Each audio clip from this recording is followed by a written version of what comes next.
ஆண்டவராகிய இயேசு கிறிஸ்துவின் நாமத்தில் உங்கள் யாவருக்கும் என் அன்பின் வாழ்த்துக்கள். இந்த நாளின் தியானத்தின் தலைப்பு கிளி தேடும் மரம். Is there any fruit? வாசிக்க வேண்டிய வேத பகுதி ஏசாயா 5ஆம் அத்தியாயம் முதல் 7 வசனங்கள். இப்பொழுது நான் என் நேசரிடத்தில் அவருடைய திராட்சை தோட்டத்தை குறித்து என் நேசருக்கேற்ற ஒரு பாட்டை பாடுவேன். என் நேசருக்கு மகா செழிப்பான மேட்டிலே ஒரு திராட்சை தோட்டம் உண்டு.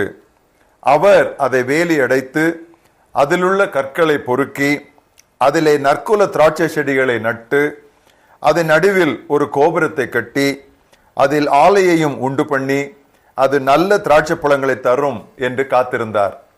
அதுவோ கசப்பான பழங்களை தந்தது. எருசலேமின் குடிகளே, யூதாவின் மனுஷரே, எனக்கும் என் திராட்சை தோட்டத்துக்கும் நியாயம் தீருங்கள். நான் என் திராட்சை தோட்டத்திற்காக செய்யாத எந்த வேலையை அதற்கு இனி செய்யலாம்? அது நல்ல திராட்சை பழங்களை தரும் என்று நான் காத்திருக்க அது கசப்பான பழங்களை தந்ததென்ன? இப்போதும் நான் என் திராட்சை தோட்டத்துக்கு செய்வதை உங்களுக்கு அறிவிப்பேன். அதன் வேலியை எடுத்து போடுவேன், அது மேய்ந்து போடப்படும். அதன் அடைப்பை தகர்ப்பேன், அது மிதியுண்டு போகும். அதை பாழாக்கி விடுவேன், அதன் கிளை நறுக்கப்படாமலும் களை கொத்தி எடுக்கப்படாமலும் போவதினால் முட்செடியும் நெரிஞ்சிலும் முளைக்கும். அதன் மேல் மழை பெய்யாதபடிக்கு மேகங்களுக்கும் கட்டளையிடுவேன் என்கிறார். சேனைகளின் கர்த்தருடைய திராட்சை தோட்டம் இஸ்ரவேலின் வம்சமே, அவருடைய மனமகிழ்ச்சியின் நாற்று யூதாவின் மனுஷரே. அவர் நியாயத்துக்காக காத்திருந்தார், இதோ கொடுமை. நீதிக்கு காத்திருந்தார், இதோ முறைப்பாடு. என் திராட்சை தோட்டத்திற்கு செய்யாது, மனப்பாட வசனம், என் திராட்சை தோட்டத்திற்கு செய்யாது நான் விட்டு விட்டதும் இனி செய்யக்கூடியதும் ஏதும் உண்டோ? What more could have been done to my vineyard that I have not done in it? ஆண்டின் இறுதி வாரத்திற்குள்ளே வந்திருக்கிற நாம் எஞ்சிய நாட்களை தேவனுக்கு முன்பாக நம்முடைய வாழ்க்கையை சீர்தூக்கி பார்ப்பதிலே செலவழிப்போம். கனியற்ற கிறிஸ்தவன் ஒரு முரண்பாடு. கனி கொடுத்தல் என்றால் பெருகுதல் என்று பொருள். பிறரை மீட்கவே நாம் மீட்கப்பட்டோம், பிறரை ஆசீர்வதிக்கவே நாம் ஆசீர்வதிக்கப்பட்டோம். இயேசு சொன்னார், நீங்கள் போய் கனி கொடுக்கவும் உங்கள் கனி நிலைத்திருக்கவும் நான் உங்களை ஏற்படுத்தினேன்.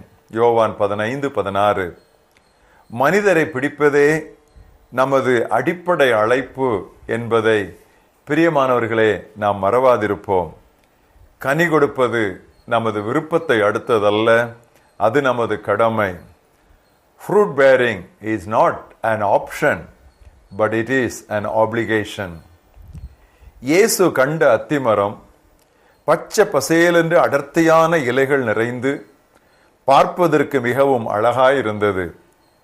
அவர் அந்த மரத்தை அணுகியது முட்கனிகள் இருக்க வேண்டிய காலத்தில்தான். மார்க் 11ஆம் அத்தியாயத்தில் 13ஆம் வசனத்தை வாசித்து பாருங்கள். முட்கனிகளின்றி, அதாவது ஃபர்ஸ்ட் ஃப்ரூட்ஸ், இலைகள் மட்டுமே இருந்தால் அம்மரம் அவ்வாண்டு காய்க்கவே காய்க்காதாம். அதன் மாய்மாலத்திற்காகவே இயேசு அம்மரத்தை சபித்தார். பக்திமான் போன்ற வெளிவேடம், இறையரசின் விரிவாக்கத்திற்காகத்தான் நாம் என்ன செய்கிறோம் என்பதை விட மிகைப்படுத்தி சொல்லுகிற ஒரு பழக்கம். பிரியமானவர்களே, கணக்கொப்புவிக்க வேண்டிய நாள் வருகிறது. இவ்வாண்டு முழுவதும் கடவுள் நமக்கு அருளிய ஆன்மீக, உடலுக்கடுத்த பொருளாதார ஆசீர்வாதங்களை கொண்டு என்ன செய்திருக்கிறோம் என்று நம்மால் குறிப்பாய் சொல்ல தெரிய வேண்டும். 5 தாலந்தை பெற்றவன் இன்னும் 5 தாலந்தை சம்பாதித்தேன் என்று வந்து சொன்னான். 2 தாலந்தை பெற்றவன் அதை கொண்டு இன்னும் 2 தாலந்தை சம்பாதித்தேன் என்று வந்து அவன் கணக்கொப்புவித்தான். அதிகம் ஆசீர்வதிக்கப்பட்டவரிடம் அதிகம் எதிர்பார்க்கப்படும், அது நியாயம்தானே? இச்சம்பவத்தில் இயேசு அம்மரத்தை உடனே சபித்து விட்டார் என்று நாம் வாசிக்கிறோம். ஆனால் இன்னொரு இடத்தில் அவர் சொன்ன அத்திமர ஓமையில் கனியற்ற 3 ஆண்டுகளுக்கு பிறகு கிருபையாக இன்னொரு ஆண்டையும் அவர் கூட்டி கொடுத்தார். அந்த பகுதியை வாசிக்கிறேன். லூக்கா 13ஆம் அத்தியாயம் 6ஆம் வசனம் முதல் 9ஆம் வசனம் வரை. அப்பொழுது இயேசு ஒரு ஓமையையும் சொன்னார். ஒருவன் தன் திராட்சை தோட்டத்திலே ஓர் அத்திமரத்தை நட்டிருந்தான். அவன் வந்து அதிலே கனியை தேடின போது ஒன்றும் காணவில்லை. அப்பொழுது அவன் தோட்டக்காரனை நோக்கி, இதோ 3 வருஷமாய் இந்த அத்தி மரத்திலே கனியை தேடி வருகிறேன், ஒன்றையும் காணவில்லை. இதை வெட்டி போடு, இது நிலத்தையும் ஏன் கெடுக்கிறது என்றான். அதற்கு அவன், ஐயா, இது இந்த வருஷமும் இருக்கட்டும், நான் இதை சுற்றிலும் கொத்தி எரு போடுவேன். கனி கொடுத்தால் சரி, கொடாவிட்டால் இனிமேல் இதை வெட்டி போடலாம் என்று சொன்னான் என்றார். 3 ஆண்டுகளாக நிலத்தை கொத்தி உரமிட்டு நீர்ப்பாய்ச்சி வளர்த்த போதிலும் அதிலே கனியை தேடின போது பெருத்த ஏமாற்றம். ஓராண்டில் 2 முறை கனி கொடுக்க வேண்டிய அத்திமரம் கனியற்றிருந்தது. எத்தனையோ பிரசங்கங்களை கேட்டும் கனியற்ற வாழ்க்கை. அத்திமரம் கனி கொடாதது மட்டுமல்ல, நிலத்தையும் கெடுத்து கொண்டிருந்தது. கனியற்ற வாழ்வு ஒரு தனி நபரை மட்டுமல்ல, அந்நபரை சார்ந்த மற்றவர்களையும் கெடுத்துவிடும். 2003ஆம் ஆண்டு டிசம்பர் 25 அன்று இரவில் படுக்கச் சென்று 26 அன்று விடியும் முன் ஈரான் நாட்டின் பாம் நகரில் ஏற்பட்ட நிலநடுக்கத்தினால் உயிரோடு புதைக்கப்பட்ட 10,000 கணக்கானோர் 2004ஆம் ஆண்டிற்குள் நுழைய மாட்டோம் என்று நினைத்திருப்பார்களா? 2004 டிசம்பர் 26 அன்று ஏற்பட்ட சுனாமியின் பாதிப்பை சிந்தித்தும் பார்க்க முடியுமா? 2005 ஜூலை 26 அன்று திடீர் வெள்ளத்தால் மும்பை நகரில் அத்தனை சோக சம்பவங்கள் நிகழும் என்று யார் நினைத்தது? பிரியமானவர்களே, வரும் ஆண்டில் நமது நேரத்தையும் பலத்தையும் ஆத்துமாக்களை ஆதாயம் பண்ண செலவிடுவோம் என்று தீர்மானிப்போம். இனியும் காலம் தாழ்த்தாமல் மிஷனரி அழைப்பிற்கு கீழ்ப்படிவோம். தனியார் ஆத்துமாதாயத்திலும் சுற்றுப்புற நற்செய்தி பணியிலும் நம்மை தீவிரமாக ஈடுபடுத்துவோம்.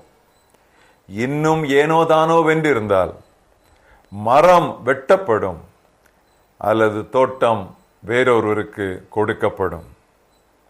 கீர்த்தனையிலே நம்முடைய இருதயத்தை கவ்வி பிடிக்கிற ஒரு பாடலில் இருந்து ஒரு கவி, கத்தி அழைச்சி மொத்தமாக கூடி காக்கைகள் உண்பது போல் நாம் பெத்த இன்பத்தை மற்றவரோட பகிர்ந்தளிக்கணும் தானே, உப்பத்த மீன் குழம்பு குப்பைக்கு போவது போல அப்பன் கிறிஸ்தையனின் நற்செய்தி தன்னை அறிவிக்காம கிறிஸ்தவனே இல்லை.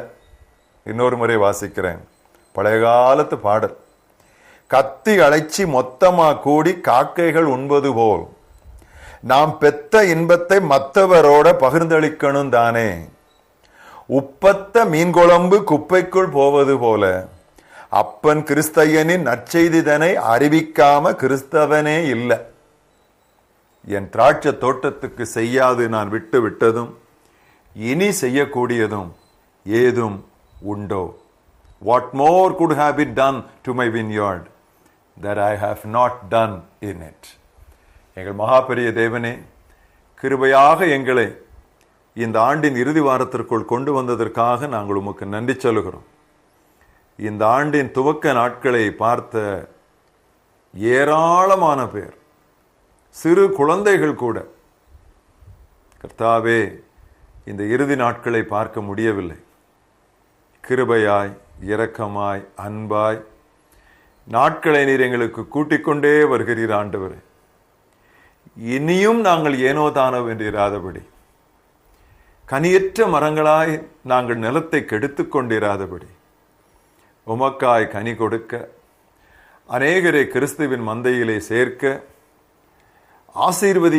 ஆசீர்வாதம் பெற்றுக்கொள்ளாமல் வெளியில் இருக்கிற அநேக மக்களுக்கு ஆசீர்வாதத்தை கடத்த கர்த்தாவே நீர் எங்களுக்கு உதவி செய்ய வேண்டும் என்று நாங்கள் செபிக்கிறோம். கேவலம் ஒரு காக்கை கூட தனக்கு ஆகாரம் கிடைத்தவுடனே கா கா என்று மற்ற காக்கைகளை கூப்பிட்டு சேர்ந்து உண்ணுமே. கிறிஸ்தவர்களாகிய நாங்கள் சுயநலவாதிகளாக இருக்கிறோமே. நாங்கள் பெற்ற இன்பத்தை உலகத்திற்கு நாங்கள் இன்னும் அறிவிக்கவில்லையே. கர்த்தாவே, எங்கள் மேல் இரக்கமாயிரும். 11.5 மாதங்களை இந்த ஆண்டிலே நாங்கள் வீணாக கழித்து விட்டோம். கிறிஸ்தவர் அல்லாத ஒரு நபருக்கு கூட நாங்கள் உம்மை பற்றி அறிவிக்கவில்லை. கர்த்தாவே, எங்கள் மேல் கிருபையாயிரும். இந்த இறுதி வாரத்தில் எங்கள் வாழ்க்கையை குறித்து நாங்கள் சீர்தூக்கி பார்க்கிற இந்த நாட்களிலே தேவரீர் தொடர்ந்து நீர் எங்களோடு பேசும். சரி செய்ய வேண்டிய காரியங்களை சரி செய்ய உதவி செய்யும். இனியும் காலம் தாழ்த்தாமல் அழிந்து கொண்டிருக்கும் ஆத்துமாக்களை நோக்கி விரைய, நரக வாசலிலே நின்று கொண்டு அங்கே விரைந்து கொண்டிருக்கிற லட்சங்களை தடுத்து நிறுத்த கர்த்தாவே, எங்களை முதுகலும் உள்ள கிறிஸ்தவர்களாக நீர் மாற்ற வேண்டும் என்று நாங்கள் செபிக்கிறோம், ஒப்புக் கொடுக்கிறோம். வழி நடத்தும். இயேசு கிறிஸ்துவின் நாமத்தில் பிதாவே, ஆமென்.